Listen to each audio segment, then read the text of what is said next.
පොඩි කාලේ ඉඳන් මට ලොකු හීනයක් තිබුණා. ඒ රජයේ සේවකයෙක් වෙන්න. නිකන් රජයේ සේවකයෙක් නෙවෙයි. රජයේ අත්‍යවශ්‍ය සේවකයෙක් වෙන්න. ඉතින් රජයේ අත්‍යවශ්‍ය සේවකයෙක් වෙලා දුෂ්කර සේවයට ඇවිත් ගෙවපු ඒ අවුරුදු 3ක කාලය මම දුෂ්කර සේවය ලැබපු ඒ අත්දැකීම් හොඳද නරකද කියලා දැනගන්න කැමති අය විතරක් මගේ වීඩියෝ එකත් එක්ක දිගටම රැඳලා ඉන්න.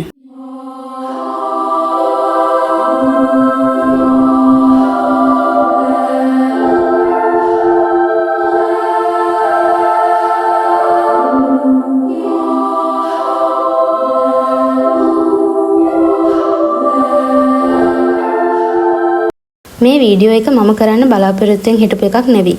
මට මේක කරන්න ඕනි කියලා හිතුනේ දුෂ්කර සේවය ගැන සමාජයෙන් ඇහෙන කතා බහ එච්චර සතුටුදායක නොවන සහ නෙගටිව් කතා බහක් නිසා.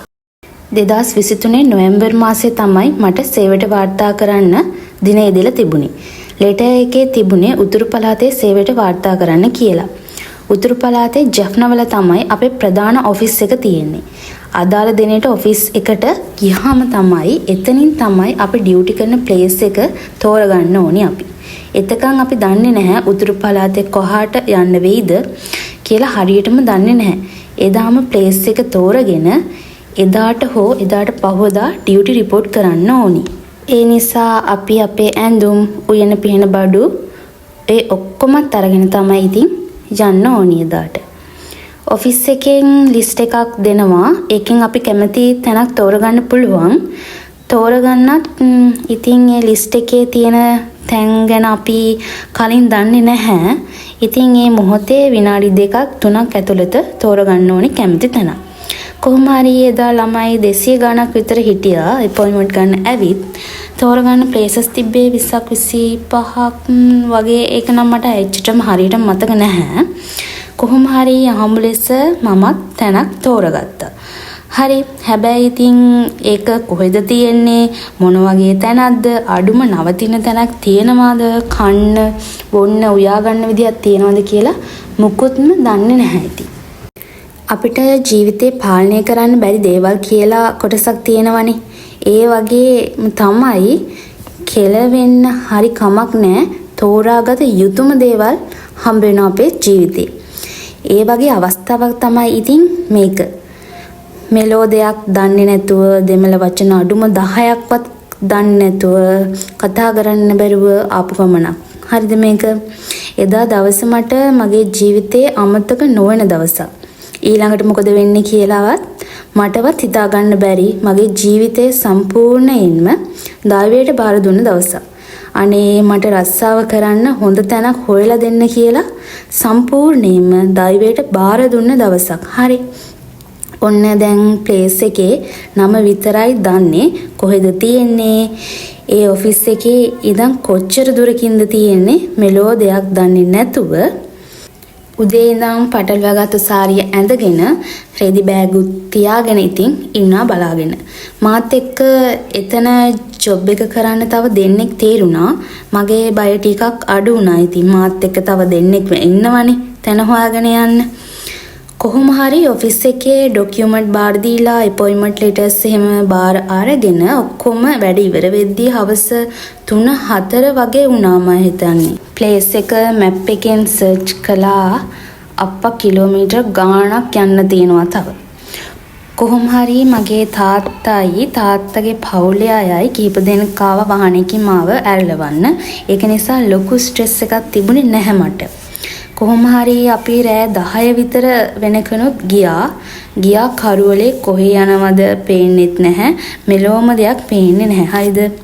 කොහොම හරි ඔහොම යනකොට අපට ආමි පොයින්ට් එකක් හම්බුණා. එතනින් කීවා මේ පාරේ පරිස්සමට යන්න කැලේ තියෙනවා දිගටම කැලේම තමයි තියෙන්නේ. අනික රෑට අලි ඉන්නා පාරේ හැමතැනම. ඒක නිසා පරිස්සමට යන්න කියලා. අප්පා එතකොට ඉතින් මම දැනගත්තා වැඩේ හරිම තමයි කියලා. කොහොමද රෑ 10ට විතර හඳ පායපු රාත්‍රියක කිලෝමීටර් ගාණක් බට්ටා ලොරියක අලි ඉන්න කැලයක් මැදින් යද්දි බුදු අම්බෝ එදානම් මම හිතුවේ ෆස්ට් අපොයින්ට්මන්ට් කෙසේ වෙතත් අලියෙක් ගහලා මැරෙන්න වෙයි කියලා. කොහොම හරි සෑහෙන දුරක් යනකම්ම පාර දෙපැත්තෙම කැලේ විතරමයි. ගෙයක් දොරක් අඩුම පාරේ වාහනයක්වත් නැහැ. අඩුම පාරේ ලයිට් එකක්වත් නැහැ.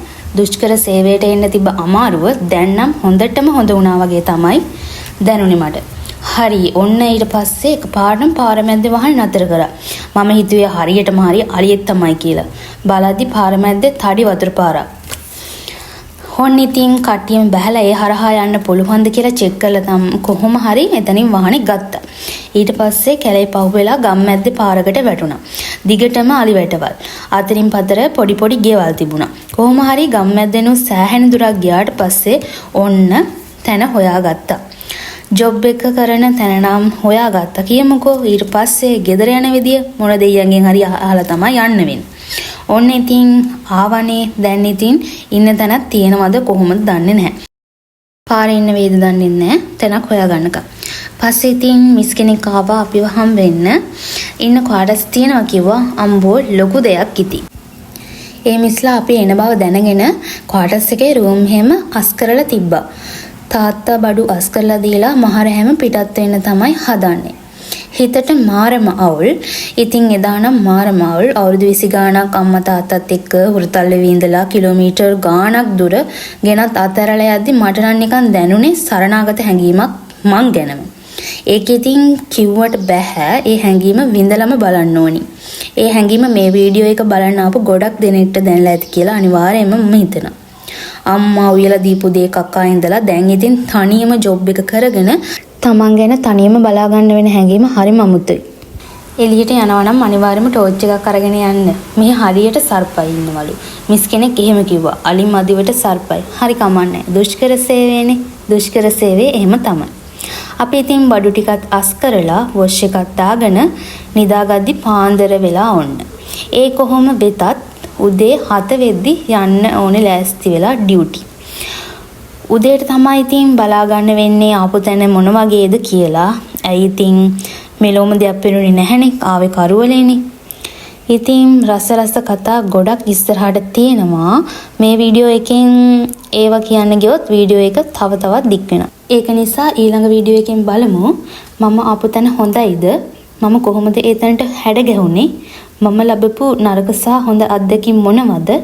දුෂ්කර සේවයට එන්න බලාපොරොත්තුවක් නැති වුණත් ඔයාට එන්න වුණොත් එහෙම මොන වගේ තත්වයකට සූදානම් වෙලා එන්න ඕනිද? දුෂ්කර පළාතක සේවය කරන එකේ තියෙන වාසි සහ අවාසි මොනවද? මේ සේවයේ හොඳ පැත්තක් තියෙනවද? කෑම බීම ප්‍රවාහනයේ නවාතැන් පාසුකම් එහෙම කොහොමද කියලා අපි ඊළඟ වීඩියෝ එකෙන් කතා කරමු.